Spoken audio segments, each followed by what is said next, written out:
Vimos en la primera oportunidad lo que correspondía al artículo 90 de la Constitución Política. Hablamos del régimen jurídico, de la responsabilidad extracontractual y hablamos de los elementos de la responsabilidad, asimismo de algunos títulos de imputación de responsabilidad del Estado, los procedimientos y recursos. Todo esto en términos generales e introductorios. En esta segunda parte vamos a adentrarnos más en los títulos de imputación y en el medio de control de la acción de reparación directa, que es, digamos, la vía procesal para realizar debidamente la reclamación al Estado por una presunta acción u omisión de sus agentes que haya producido un daño. La idea de este curso en general es abordar la responsabilidad extracontractual del Estado y el enfoque de género en los derechos humanos, teniendo en cuenta que la gran mayoría del curso se enfocará en términos teóricos y académicos a abordar el enfoque de género y esto qué significa, qué implicaciones tiene, cómo se aplica.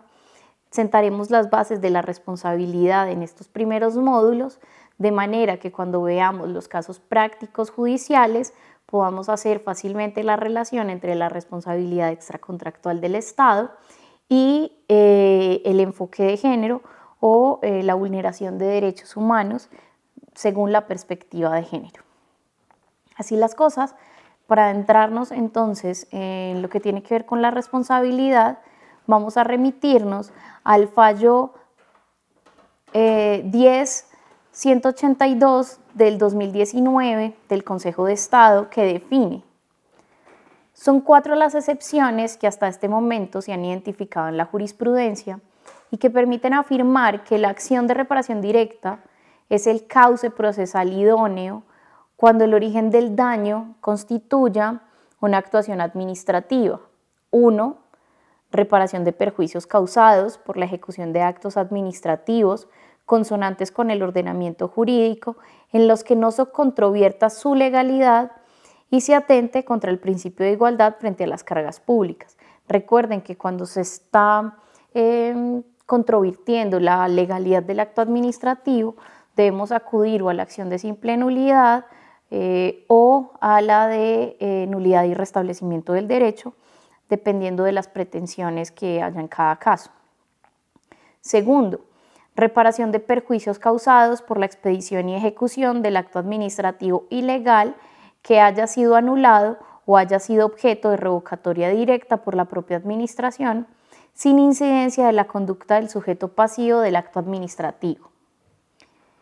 El tercer caso será la reparación como consecuencia de la configuración de un daño derivado de una manifestación de la administración contra la cual no procede la acción de legalidad pertinente, como ocurre con los actos preparatorios o de trámite.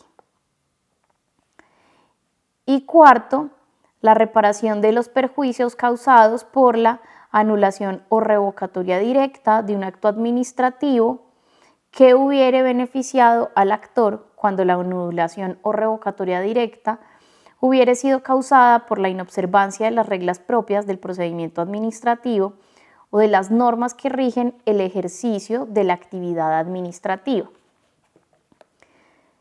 Con esto podemos identificar las principales causales en las que o bajo las que procede entonces la interposición de una acción de reparación directa en la medida en que con ella se pretende la responsabilidad del Estado cuando nos encontremos abocados en alguno de los casos que acabamos de enunciar en el fallo del Consejo de Estado. Adicional a esto, debemos mencionar que en el derecho colombiano los títulos de imputación objetiva de la responsabilidad del Estado se refieren a las bases legales sobre las cuales se puede atribuir responsabilidad del Estado por los daños que cause en el ejercicio de sus funciones. Los títulos de imputación objetiva, para entenderlos mejor como concepto, no sobre como cada uno de los títulos, sino como el concepto de títulos de imputación objetiva, hagamos el símil con, por ejemplo, los tipos penales, ¿cierto? Acá el tema de la imputación de pronto nos puede llevar a hacer fácilmente la asociación. Y así como cuando la Fiscalía hace la imputación de un delito, especifica cuál es el tipo penal, ¿sí? Y cómo la conducta cometida por el procesado se ve inmiscuida o se ve reflejada en el tipo penal, en ese mismo sentido es que se aplica el título de imputación objetiva, en la medida en que la acción o la omisión del Estado y las consecuencias que éste tuvo de la generación del daño atienden entonces a un título de imputación objetiva de responsabilidad, es decir, como una causal o como un marco dentro del que se prescribe un comportamiento. Así las cosas, vamos a profundizar en 5 de los títulos de imputación objetiva. Vamos a trabajar el daño especial, el daño anormal, el riesgo excepcional, el daño irreparable y la garantía de protección. De esta manera pasaremos después a hablar sobre las características de la reparación directa y con eso concluiremos esta segunda parte del módulo 1. Entonces, recordando que los títulos de imputación objetiva de la responsabilidad son aquellos en los que se puede acomodar o encuadrar una acción u omisión realizada por los agentes estatales y que a esta haya generado un daño, veremos primero el daño especial. Este título de imputación objetiva se refiere a la creación de un riesgo o peligro que no debe soportar la víctima y que causan daño que solo se le puede atribuir al Estado. Por ejemplo, un municipio realiza trabajos de construcción en una vía pública sin la señalización adecuada, lo que provoca un accidente de tránsito que causa lesiones graves a un peatón. Sabemos, o más bien, si bien sabemos que la conducción es una actividad peligrosa, categorizada así por nuestro ordenamiento jurídico, en la medida en que la conducción se haga de manera responsable y respetuosa de las normas de tránsito, pues digamos que cualquier situación que pueda pasar sería meramente accidental. Sin embargo, en el caso de este municipio que no señalizó la obra en la vía, pues fue a causa de esta falta de señalización que el conductor pues perdió el control y se causaron unas lesiones a un tercero. Analizando el caso, es claro que si hubiera estado señalizado, pues el conductor no habría, digamos, pues sufrido la pérdida de control del vehículo y en consecuencia accidentado a esta otra persona. Habría podido hacer el pare o habría habido conos o una persona que hiciera un pare y siga. Sin embargo, en este caso no sucedió, de manera que pues configura un ejemplo de lo que sería un daño especial. El segundo título de imputación objetiva que vamos a revisar es el daño anormal. Este se produce cuando una persona o una entidad estatal actúa de manera desproporcionada o excesiva, generando un daño que no se podría prever como consecuencia normal de la actividad administrativa. Por ejemplo, la policía dispara indiscriminadamente durante una manifestación, hiriendo a civiles que no representaban una amenaza inmediata. Hay casos en los que está previamente determinado en los protocolos de la policía y en algunos casos de la jurisprudencia, pues cuando es en cierta manera permitido o razonable más bien el actuar mediante la fuerza de la fuerza pública, valga la redundancia. Pero digamos que en una manifestación pacífica, proceder a disparar sus armas de fuego de manera indiscriminada, desde luego que excede sus facultades, puesto que si bien ellos tienen esta facilidad constitucional de portar armas y poderlas utilizar, también existen unas causales o unos presupuestos para que lo puedan hacer. En este sentido, tener la legitimidad y la facultad para utilizar las armas no quiere decir que éstas puedan utilizarse de manera indiscriminada pues en cualquier momento. Así se configura entonces una actuación desproporcionada y excesiva. Pasaremos ahora con el tercer título de imputación objetiva que revisaremos ahora, que es el riesgo excepcional. Este título se aplica cuando una actividad o servicio público crea un riesgo mayor al que normalmente existe en la sociedad y dicho riesgo pues se materializa en un daño. Recuerden que el hilo conductor de todo esto es que todas estas conductas de acción o de omisión generen un daño. Un ejemplo del riesgo excepcional puede ser, por ejemplo, una represa construida por el Estado que colapsa debido a deficiencias en su mantenimiento, inundando una comunidad y causando pérdidas materiales y humanas. Entonces, es un riesgo mayor al que normalmente existe en la sociedad, puesto que si es una sociedad que está, digamos que está establecida en las riberas del río, pues cualquier creciente pues afectará digamos como la vida normal de esta población. No obstante, al ser una represa la que presenta las fallas, el caudal y el volumen de agua serán sustancialmente mayores, lo que provocará, pues desde luego, una catástrofe en la población. En este sentido, se muestra cómo el actuar del Estado y precisamente un actuar deficiente del Estado, ¿sí?, por la construcción irregular, entonces incrementa exponencialmente los factores de riesgo de esa población que terminan en últimas materializándose en, pues digamos como la inundación y la catástrofe que ésta sufre cuando la represa colapsa. El cuarto título de imputación objetiva que veremos es el daño irreparable. Este daño irreparable se configura cuando el daño ocasionado por el Estado es de tal magnitud que no se puede reparar completamente, ya sea por la naturaleza del daño o por las circunstancias del caso. Un ejemplo de esto es, por ejemplo, que un hospital público administra una vacuna contaminada que causa daño permanente a los pacientes, como discapacidad o enfermedades crónicas. ¿A qué se refiere entonces este daño irreparable? Y es que el agente de la vacuna ya se encuentra en el cuerpo de las personas y este agente está contaminado, lo que desencadena en las discapacidades o enfermedades crónicas.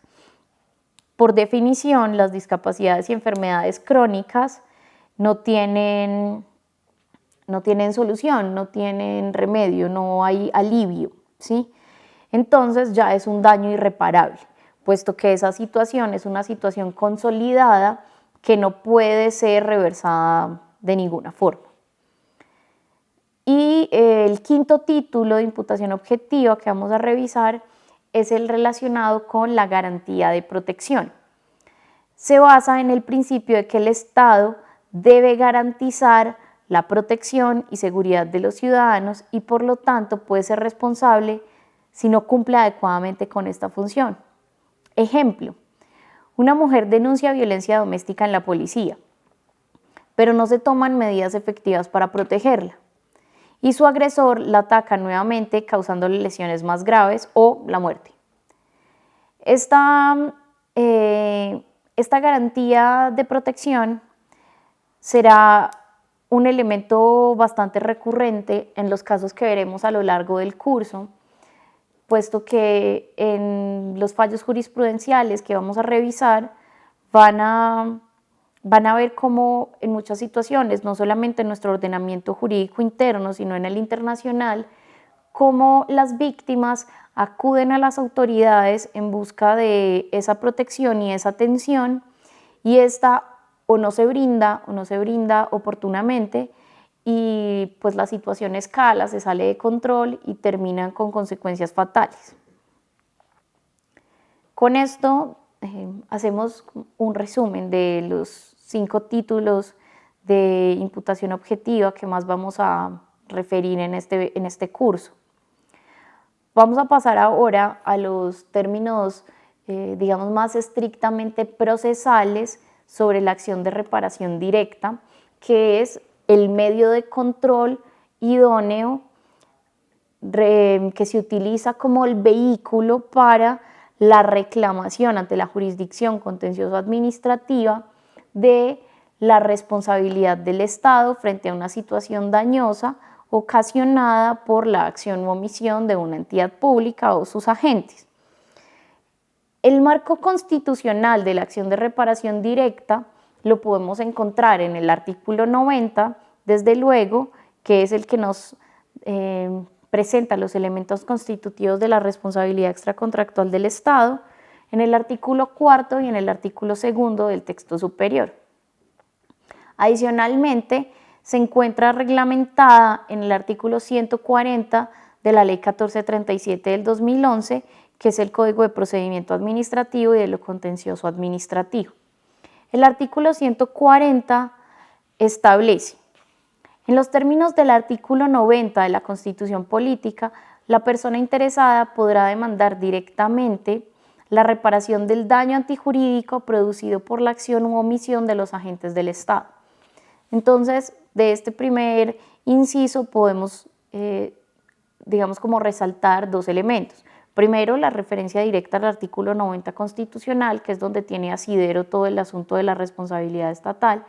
Y segundo, que podrá ser cualquier persona quien podrá demandar directamente la reparación del daño.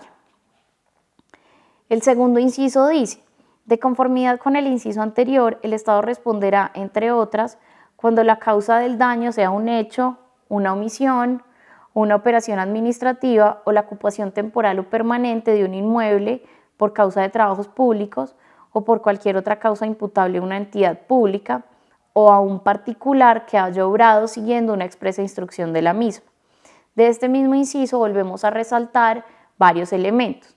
El primero es que habrá una responsabilidad cuando se haya generado por un daño y que este daño a su vez haya sido ocasionado por una omisión de la operación administrativa, por ejemplo, o una acción dañosa, bien sea por un agente directo de la administración o por un particular que actúe en su nombre, ejemplo, un contratista. El siguiente inciso dice: las entidades públicas deberán promover la misma pretensión cuando resulten perjudicadas por la actuación de un particular o de otra entidad pública. Es decir, el titular de la acción o el demandante también podrá ser una entidad pública. Así las cosas, la legitimidad por activa podrá ser tanto por parte de una persona jurídica como una entidad estatal o una empresa particular, o podrá serlo también una persona natural o un grupo de personas naturales. En todos los casos en los que en la causación del daño estén involucrados particulares y entidades públicas, la sentencia determinará la proporción por la cual debe responder cada una de ellas, teniendo en cuenta la influencia causal del hecho o la omisión de la ocurrencia del daño. En la responsabilidad también hay que definir los grados de responsabilidad y el compromiso en la responsabilidad de cada uno de los actores dañosos. Esto determinará el tipo de sanciones, la gravedad de ellas o la cuantificación de las indemnizaciones que deben pagar. El objeto de la acción de reparación directa será entonces reparar el daño causado por omisión o acción de entidades públicas o particulares. El término de este medio de control atiende a una caducidad de 2 años a partir del día siguiente al hecho, omisión o acto administrativo causante del daño. Recordemos que hay casos en los que la caducidad no aplica, como en aquellos donde hay delitos de lesa humanidad. Las características principales de este medio de control podrían resumirse así. Primero, pues que brinda garantías, unas garantías que atienden a la seguridad o la certeza que puede tener el asociado o el ciudadano de que el Estado será responsable de lo que le cause que sea una carga que supere lo que debe soportar, lo que conocemos entonces como el daño antijurídico. Segundo, que busca una indemnización de esos perjuicios que se derivan del daño causado, que puede ser ejercida por una persona jurídica o natural y que genera entonces el reconocimiento de la responsabilidad del Estado. Finalmente, la competencia corresponderá a los jueces administrativos en primera instancia cuando la cuantía de las pretensiones sea inferior a 500 salarios mínimos legales mensuales vigentes y cuando ésta exceda dicho monto, la primera instancia atenderá a la competencia del Tribunal Administrativo. Con esto concluimos entonces el primer módulo de nuestro curso y espero que sigan atentos a los contenidos de los siguientes.